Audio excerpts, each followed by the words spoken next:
Hello, everyone. This is Sir Francis Friend. Today, we're going to be talking a little bit about Ukraine, about propaganda, why you shouldn't fall for propaganda.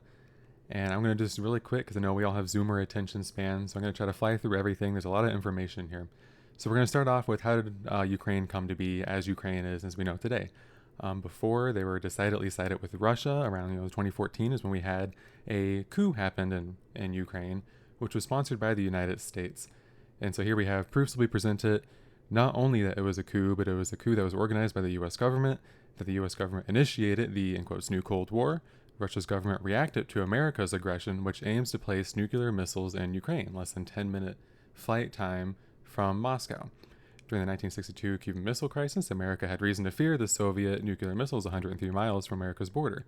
But after America's Ukrainian coup in 2014, Russia has reason to fear NATO nuclear missiles not just near, but on Russia's border. This would be catastrophic. And this is significant because this was written in 2018, way before this happened. This was a warning. The West already knew that Ukraine joining NATO would cause this to happen, right? We knew that Putin would respond in the way he is responding right now. This is all it was all preventable, but we chose to ignore any of the warning signs. And of course, this is by Eric Zeus. On to our next topic. Who is Zelensky? Well, Zelensky is obviously the president of Ukraine right now. Before he had gotten his law degree, did not use his law degree right away, and instead became a comedian. And so here we have one of his wonderful comedy bits, which I have muted because it has copyrighted music in the background. But we can get a great look at this wonderful content that Zelensky was a part of and helping to push out. And so as you can see here, it's homosexual propaganda that was being pushed in Ukraine for the Ukrainian people. This is what Zelensky was a part of. Now, of course, he had other bits that weren't like this. So I'm not saying that all of the stuff he did was like this. But there is several instances where it's just clear, Western, disgusting LGBT homosexual propaganda that was being pushed. A decidedly very Western and globalist thing. And this is just disgusting to look at, isn't it? It's awful. So we'll go away from that. Next we have, talking about now Zelensky is president, we're talking about here. And so we have from the World Socialist website, a decidedly left-wing website, as you may guess. And this is by Jason Milanovsky. And this was from December 2021. So again, before Putin invaded, which is why they're not giving a pro-Ukraine stance in this article here. But this is UN reports documents massive attacks on democratic rights in Ukraine.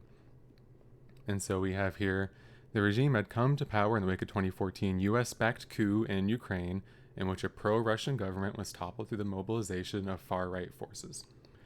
And then we have, in February 2021, Zelensky shut down 3 popular television stations associated with pro-Russian opposition leader and oligarch Viktor Mendelchuk.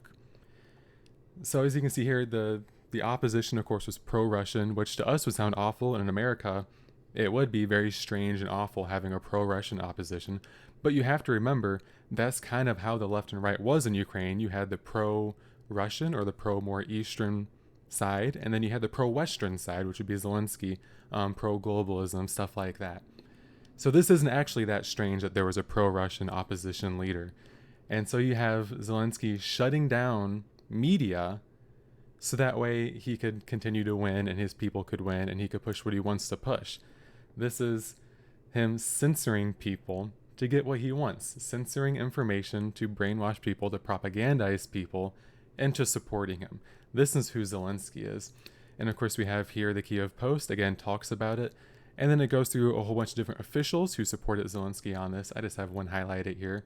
From the head of Freedom House Ukraine's office, the blocking of Ukraine TV channels by Zelensky is a major step. It's hard to see how it could comply with international standards Ukraine has agreed to. Key to evaluating if sanctions against Mendelchuk's TV stations pass human rights muster is how they make the case. So far, official justification is thin. And then everyone else is saying how great it is.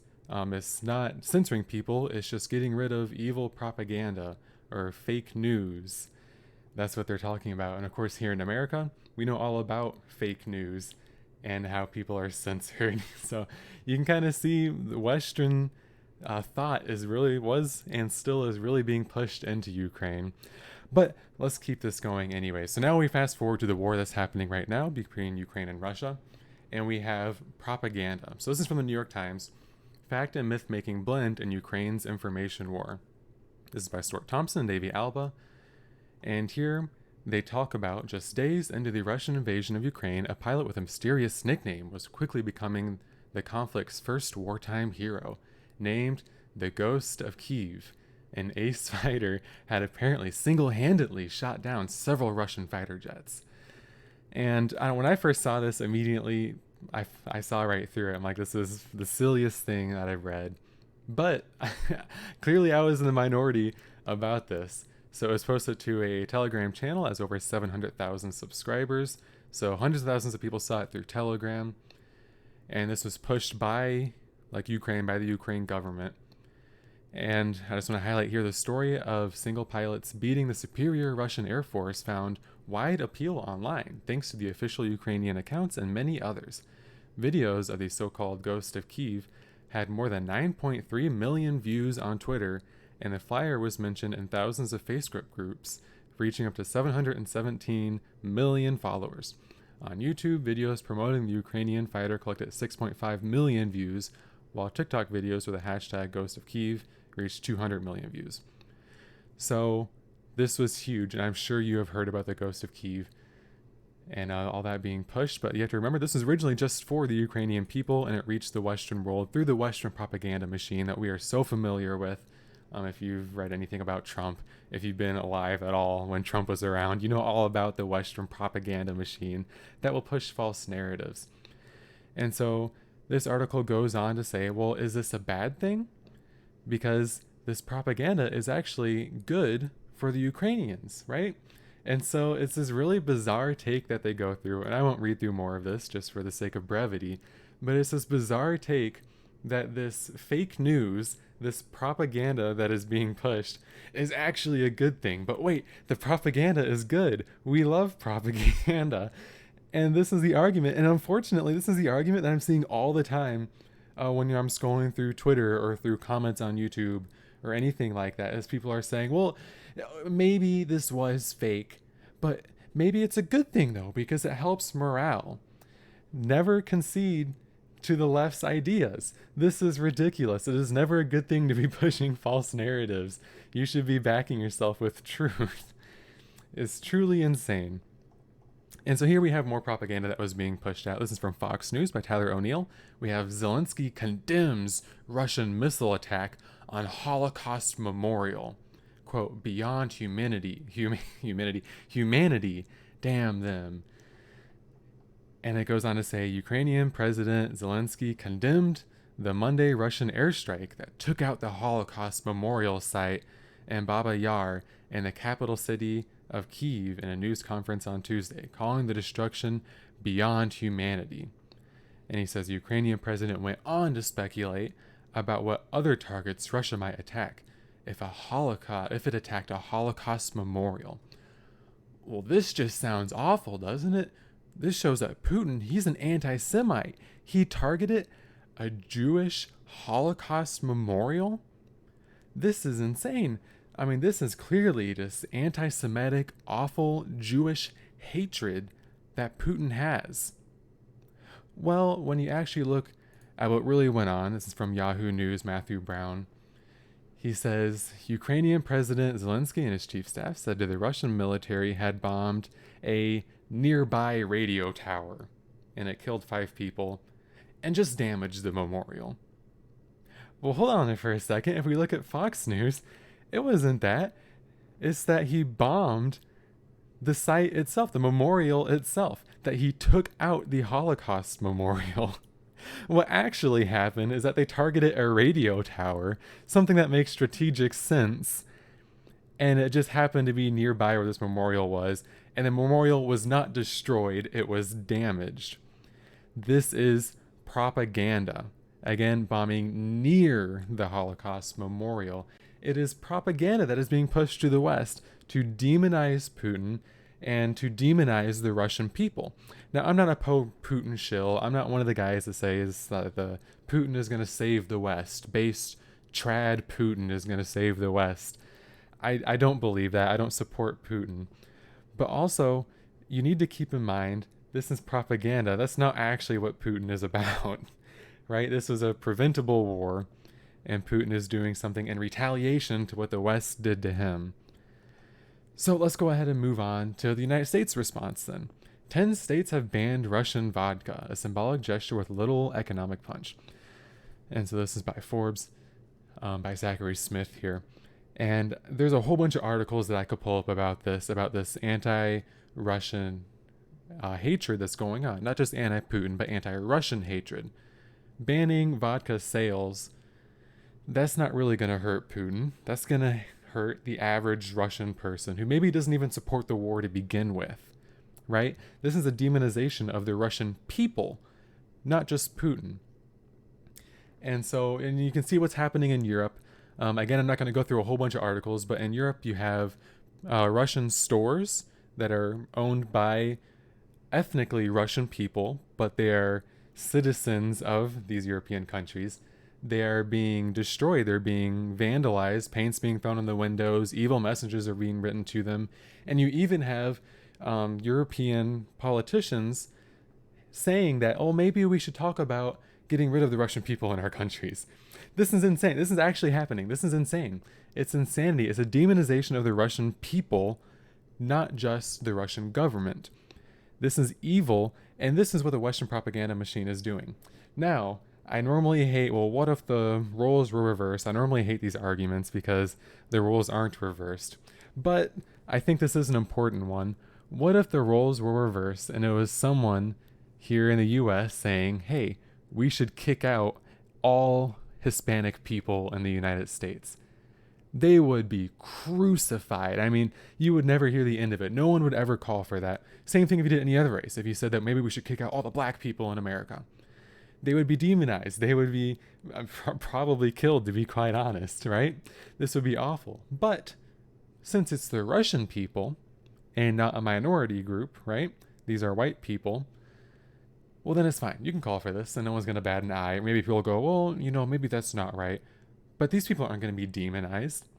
This being said is this is just a normal thing, hey, maybe it's just a thought and, we can think about it. This is insane. This is the most bad takes I've ever seen throughout all of my career of looking into politics. This is worse than when Trump was in office, worse than when Trump was running in 2015. I mean, it's insanity. But anyway, so let's go on. Lindsey Graham, and this time he is demonizing Putin. But let's go and let's listen to this first. What does Lindsey Graham have to say here? How does this end?